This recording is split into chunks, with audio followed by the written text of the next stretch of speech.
Valsad city પોલીસની ટીમે ધરમપુર ચોકડી ઓવરબ્રિજ પાસેથી ડુપ્લિકેટ નંબર પ્લેટવાળા ટેમ્પામાં લઈ જવાતા 62,400 રૂપિયાના દારૂના જથ્થા સાથે 2 ઈસમોને ઝડપી પાડ્યા।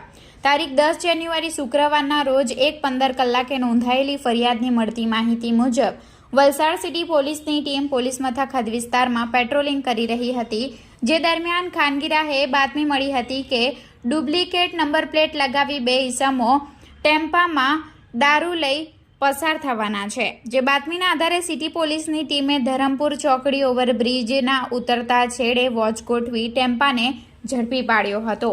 બંને ઈસમો અને ટેમ્પાને પોલીસ મથકે લાવી તમામ મુદ્દામાલની ગણતરી કરતા ટેમ્પાની કિંમત 2,384 નંગ વિદેશી દારૂ જેની કિંમત 62,400, 2 મોબાઈલ ફોન જેની કિંમત 10,000 મળી કુલ 2,72,400 રૂપિયાનો મુદ્દામાલ કબજે લઈ બંને ઈસમો સામે ફરિયાદ દાખલ કરી એકને વોન્ટેડ જાહેર કર્યો હતો।